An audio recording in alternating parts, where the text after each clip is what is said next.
नमस्कार श्रोताओं, हमारे चैनल में आप सबका स्वागत है। मैं आज दादाजी के चौपाल से एक और नई कहानी आप लोगों को सुनाने जा रही हूँ, जिसका शीर्षक है अंतर्दर्शन 27 से 27 ऐसे भूख जो कभी खत्म न हो। शैलेंद्र प्रसाद जी का पूरा समय बहुत भाग दौड़ में बीतता है।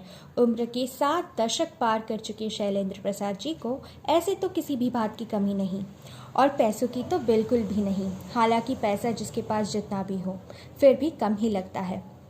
ऐसा ही उनकी पत्नी मनोरमा देवी को लगता है। हमेशा उनके मुंह से एक ही बात निकलती है, हाय हमारे पास तो कुछ भी नहीं है, कल को हमारे दिन कैसे गुजरेंगे। मनोरमा देवी को नहीं मालूम कि आजकल के लोग बीते कल की तरह उतने बेवकूफ़ नहीं रहे। उन्हें दिन दुनिया की खबर रहती है। ऐसे में तो कोई भी उन्हें तड़ाक से मुंह पर जवाब देते हुए कहते हैं, क्यों जी आप दिन भर इतना रोते क्यों फिरते हो? भगवान का दिया सब कुछ तो है आपके पास, और क्या चाहिए? जवाब में मनोरमा देवी कहती है, नहीं भाई, जो कुछ भी था बेटियों की शादी में लुटा दिया। अब तो चिंता लगी रहती है, बेटे का जीवन कैसे व्यतीत होगा।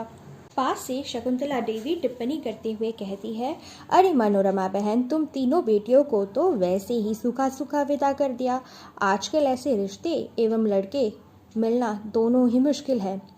और तुमने तो लड़कियों को एक फूटी कौड़ी भी दान में या दहेज में नहीं दिया, यहाँ तक कि बेटियों को भी कुछ नहीं दिया। बेटियों ने जो खुद कमाए पैसे थे उसे भी तुमने अपने पास रख लिया। अच्छी खासी पैसे कमाती थी, उन सारे पैसों पर तो तुम अय्याशी कर रही हो। तुम्हें तो सभी दामाद भी इतना अच्छे मिल गए कि हर साल मांगने पर तो लाखों रुपए तक भी मिल जाते हैं। ऊपर से इतने सारे पैसे तो हर माह पेंशन के तहत मिलते रहते हैं, वह क्या कम है? इतने में पद्मावती देवी कहने लगी, अरे छोड़ो यह मनोरमा को, वैसे भी हमेशा रोती रहती है, आज का नहीं है ये। उसे तो मैं तब से जानती हूँ जब से वो ब्याह कर ससुराल आई है, तब से रोते रहती है ये। उसके पति एक सरकारी अफसर है, उसे अच्छी खासी तनख्वाह भी मिलती है, खूब खर्च कर लेती है यह मनोरमा। फिर भी हमेशा जुबान पर एक ही बात, हमारे पास कुछ नहीं है। इस तरह से रोते रोते उसने अपनी बेटियों को भी सूखा सूखा विदा कर दिया। और जब भी बेटियां अपने मायके आती है, उनसे ढेर सारे कपड़े लटा रख देती है, घर में भी बहुत सारे सामान इकट्ठा कर रख देती है। क्या बताओ, तीनों बेटियां हर महीने उसे कुछ न कुछ पैसे देती ही रहती है। इतने में शकुंतला कहती है, सुना है कि उनके दामाद भी अच्छे नौकरी करते हैं। पद्मावती देवी कहती है, तुमने बिल्कुल ठीक सुना है, उसके बेटियां भी सारे अच्छे अच्छे कंपनीज में काम करती है, जैसे कि एनएमसीज में। हर एक को लगभग 1 से 1.5 लाख रुपए तनख्वाह तो मिलती ही होगी। मनोरमा अपने धाक जमाते हुए अपनी बेटियों से हर महीने आधे आधे पैसे तो मांग ही लेती है। ऊपर से उनके तीनों दामाद जो 3-3 लाख रुपए तनख्वाह मिलता है, सुना है। तीनों ही विदेशी कंपनी के मैनेजर हैं। हर महीने रो धोकर मनोरमा देवी अपने दामादों से पैसे ऐंठती रहती है, हर महीने रो धोकर। हम लोग तो इसके नस नस से वाकिफ़ है। तीनों बेटियों ने लव मैरिज कर लिया था। उनके शादी में एक फूटी कौड़ी खर्च नहीं किया इन्होंने, छोटी सी पार्टी दे दी और बात खत्म। यहाँ तक कि गहने या दान दहेज जो सामान होता है, कुछ भी नहीं दिया इन्होंने। कहती है कि यह लोग तो दूसरे शहर में रहते हैं ना, उनके अपने फ्लैट है, तो वहाँ पर रखने की जगह नहीं होगी, तो भला क्या दे। हमने तो उन्हें नगद पैसा दे दिया है, वहाँ पर खरीद लेंगे ये लोग, उनके अकाउंट में भेज देंगे हम पैसे। पद्मावती देवी कहती है, नज़दीक से तो कोई किसी को नहीं देखता है ना, और मनोरमा है कि किसी से संपर्क नहीं रखती, क्योंकि पुराने लोगों को तो उसकी असलियत पता है ना। वह हमेशा नए नए लोगों से संपर्क बनाना चाहती है जो उसे बिल्कुल भी नहीं जानते, और हमेशा मुंह में एक ही रट लगी रहती है, हमारे पास तो कुछ भी नहीं है, हम तो गरीब है। शैलेंद्र जी अफसर रैंक से रिटायर्ड है, उन्हें लगभग 1.25 लाख रुपए पेंशन मिलता है। उन्होंने नौकरी के दौरान हेरा फेरी एवं अवैध तरीकों से पैसे उपार्जित किए हैं। तुम तो जानती ही हो अफसर लोग कितने माहिर होते हैं इन सब मामलों में। अच्छा पता, अगर उसके पास पैसे ही नहीं होते तो बेटे को कनाडा कैसे भेजती इंजीनियरिंग की पढ़ाई करने के लिए? वह कनाडा में रहता है। सुनने में यह भी आया है कि मनोरमा में कई फार्म हाउस खरीदे हैं। वह हर एक साल खूब सारा पैसा मिलता है। अच्छा पता, अगर उसके पास पैसे नहीं होते तो अपने बेटे नवीन को कनाडा थोड़ी ना भेज सकती थी इंजीनियरिंग की पढ़ाई करने के लिए। वह कनाडा में रहता है। सुनने में यह भी आया है कि मनोरमा के कई फार्म हाउस खरीदे हैं। वहाँ से हर साल खूब सारा पैसा मिलता है उसे। उसके 4 मंजिला मकान भी है, एक दिल्ली में और भीलवाड़ा में एक। 2 जगह पर फ्लैट खरीदे हैं उसने। उसके पति शैलेंद्र जी पता नहीं अभी भी क्या क्या काम करते रहते हैं। बहुत से धंधे हैं उनके, मतलब कि चारों ओर से पैसे बटोरने की फिराक में रहते हैं। ऑनलाइन पर बहुत से काम करते हैं जिन्हें इलीगल तो नहीं बट लीगल भी नहीं कह सकते। सब कुछ मिलाकर अगर हिसाब लगाया जाए तो अरबों में कमाई है इनकी। शैलेंद्र जी की तीनों बेटियां अपनी अपनी कर्तव्य समझकर अपने माता पिता को हर माह पैसे भेजते हैं। यद्यपि शैलेंद्र जी के पास बहुत पैसे हैं, फिर भी यह अपनी बेटी दामाद से पैसे लेते हुए झिझकते नहीं हैं। उनकी बेटियां पढ़ाई में बहुत अच्छी होने के कारण हमेशा सरकारी कॉलेज तथा सरकारी सहायता मिलते रहते थे। उसका पति शैलेंद्र कभी भी उसके ऊपर कोई बात नहीं करता। उसे टोकने की बजाय हमेशा अपनी पत्नी को खुश करने हेतु सर्वदा ऐसे ही कहता, देखो तुम्हारी 3 बेटियों को बेटी मत समझो, यह तो बेटे के समान है।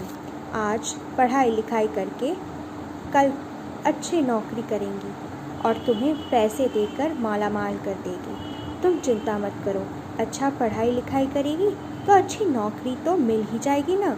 बिटिया अपने लिए खुद ही लड़के ढूंढकर खुद ही शादी कर लेगी। ऐसे में एक तो उनके पसंद से जीवन साथी मिल जाएंगे और साथ में हम सब के खर्च भी बच जाएंगे। तुम्हें तो चिंता करने की कोई आवश्यकता नहीं।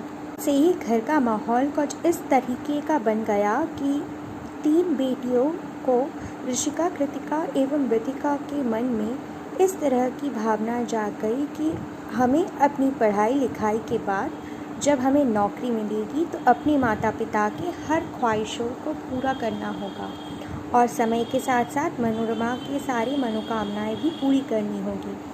तीनों बेटियों ने अपने आप को इस काबिल बनाया कि वो अपनी शादी का खर्चा खुद उठा सके। उनको किसी भी बात का भय नहीं रहा कि लोग क्या कहेंगे, रिश्तेदार क्या कहेंगे। उन्होंने अपनी पढ़ाई और मेहनत के ज़रिए इस मुकाम को हासिल किया। शैलेंद्र जी कभी अपने पुराने परिचित मित्रों तथा परिवार वालों के साथ संपर्क नहीं रखते थे। 1-2 वर्ष में ही अपने दोस्त बदलकर नए नए लोगों के साथ दोस्ती कर लेते थे और उनकी मीठी मीठी बोली के कारण लोग आसानी से उनके ऊपर भरोसा कर लेते थे। कुछ दिन खूब चलता था दोस्ती यारी, गले से गले लगाकर मिलना। फिर अचानक उनके साथ दोस्ती तोड़ देते थे, पर झगड़ा फसाद करके नहीं, जैसे कि उनको कोई नए लोगों के साथ रिश्ते बन जाते। उनके अपने आप पुराने लोगों से संबंध कम हो जाते थे और जब कोई पुराना रिश्तेदार पूछता तो कहते, अरे भाई हमें तो आजकल बहुत व्यस्त रहना पड़ता है, बहुत काम है, बातें करने का तो समय ही नहीं। और धीरे धीरे पूरी तरह उनसे दूरी बना लेते और जब तक किसी से रिश्ता बना रहता था तो रिश्ते का खूब लाभ उठाते थे। और कहे तो उनकी ऐसी प्रवृत्ति एक तरह का गुणागुण में शामिल है, क्योंकि उन्हें अच्छी तरह से मालूम है कि झूठ मूठ के बातें करके लोगों के बीच में अपना प्रभाव जमाने में भी एक विशेष कला होती है अपने आप में, जो कभी किसी के पास इतनी आसानी से नहीं आती। उसका पति शैलेंद्र कभी भी उसके ऊपर कोई बात नहीं करता। उसे टोकने की बजाय हमेशा अपनी पत्नी को खुश करने हेतु सर्वदा ऐसे ही कहता, देखो तुम्हारी 3 बेटियों को बेटी मत समझो, यह तो बेटे के समान है। आज पढ़ाई लिखाई करके कल अच्छी नौकरी करेंगी और तुम्हें पैसे देकर माला माल कर देगी। तुम चिंता मत करो, अच्छा पढ़ाई लिखाई करेगी तो अच्छी नौकरी तो मिल ही जाएगी ना। बिटिया अपने लिए खुद ही लड़के ढूंढकर खुद ही शादी कर लेगी। ऐसे में एक तो उनके पसंद से जीवन साथी मिल जाएंगे और साथ में हम सब के खर्च भी बच जाएंगे। तुम्हें तो चिंता करने की कोई आवश्यकता नहीं।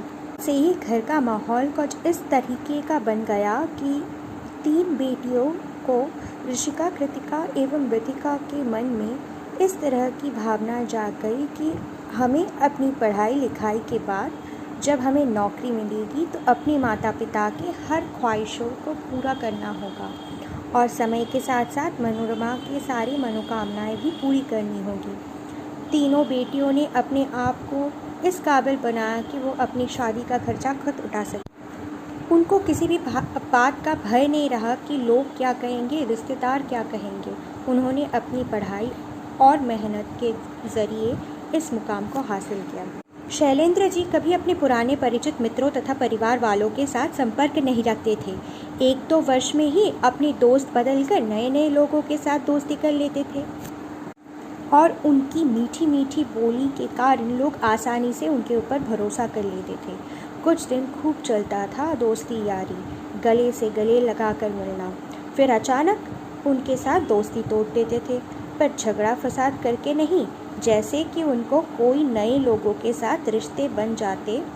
उनके अपने आप पुराने लोगों से संबंध कम हो जाते थे और जब कोई पुराना रिश्तेदार पूछता तो कहते, अरे भाई हमें तो आजकल बहुत व्यस्त रहना पड़ता है, बहुत काम है, बातें करने का तो समय ही नहीं। और धीरे धीरे पूरी तरह उनसे दूरी बना लेते और जब तक किसी से रिश्ता बना रहता था तो रिश्ते का खूब लाभ उठाते थे।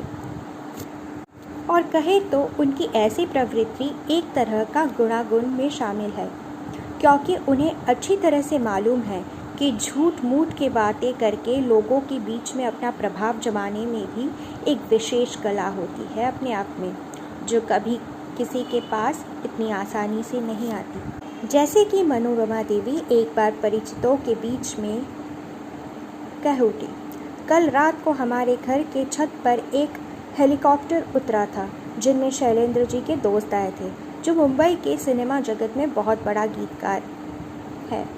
हमने तो कभी सोचा ही नहीं था कि ऐसा भी हो सकता है। जब किसी ने पूछा तो कहती है, हमारे पति के नाम से है ना शैलेंद्र कुमार। असल में हमारे शैलेंद्र जी के एक जैसा नाम के कारण तथा जब यह मुंबई में रहते थे तो दोनों में बहुत गंभीर दोस्ती थी, तो बहुत बार बुलाने के बाद बड़ी मुश्किल से आए, घंटे भर रुक कर फिर चले गए। मैं रात को तो उन्हें आलू के पराठे बनाकर भी खिलाई। भाभी जी, आपके हाथों के बनाए पराठे इतने स्वादिष्ट है कि मैं हर साल इस समय आ जाया करूँगा। जैसे जैसे समय गुजरता गया, तीनों बेटियों ने अपने अकाउंट के चेकबुक अपने पिता को दे दिए, जिस पर उन्होंने सिग्नेचर भी किया और कहा कि आपको जब जितना पैसा चाहिए होगा आप बैंक से ट्रांसफ़र करा लीजिएगा, ताकि उनको कोई तकलीफ़ न हो। ऐसे में कभी कभी शैलेंद्र जी अपने हाथों से बेटी के नाम सिग्नेचर कर पैसे अपने अकाउंट में ट्रांसफ़र करवा लेते थे और ऐसी अवस्था में खुशी खुशी अपनी पत्नी को कहते थे, देखो मनोरमा, तुम्हारी बेटी हमारे लिए दुधेलू गाय की तरह साबित हो रही है। मैं हमेशा तुम्हें यही बात समझाया करता था। हमें हर महीने तीनों के खाते से लाखों रुपए मिल जाते हैं, यह क्या कम बात है। उन लोगों ने तो कहा कि आपको जब चाहे जितना चाहे पैसे ले लेना। आप दोनों ने हम लोगों के लिए जो किया है वह हमारे लिए ऋण समान है, उसको चुकाने के लिए हम हमेशा सक्षम रहेंगे और आपके सामने उपस्थित रहेंगे। और भविष्य में नवीन को तो पढ़ाई करने के पश्चात एक अच्छा नौकरी मिल ही जाएगा, उसमें तो कोई संदेह नहीं। बातों बातों में पद्मा देवी कहती है, गोपी नाम से एक फिल्म आया था जिसमें गोपी अपना गाना गाते हुए कलयुग का वर्णन करती है, जैसे कि ऐसा कलयुग आएगा कि बाप भी बेटी का धन खाएगा। यह बात 100% सही होने वाली है, क्योंकि बेटी के धन से माता पिता हमेशा परहेज़ करते थे, उसे छूने को भी पाप मानते थे। पर यह तो उनको हमेशा अपनी कन्या से धन लेना सही लगता है। यह तो उल्टी गंगा बह रही है। कल को पता नहीं उनके साथ क्या होगा, क्योंकि अपने पापों का फल तो इंसान को कभी न कभी तो भुगतना ही पड़ता है। ऐसा ना हो कि अभी जो उनके बेटे नवीन कनाडा में पढ़ाई कर रहा है, कल ऐसा ना हो कि उसकी ही बिस्तर पर पड़े पड़े दिन गुजारने पड़े। समय का क्या भरोसा, अपने पापों का फल हमें किसी न किसी रूप में तो भुगतना ही पड़ता है। और तब सारे पैसे कहते हुए पद्मा देवी अचानक रुक गई। एक गहरा सांस छोड़ते हुए कहा, खैर छोड़ो उन सब बातों को। लेखक विचित्र वीणा। समापन।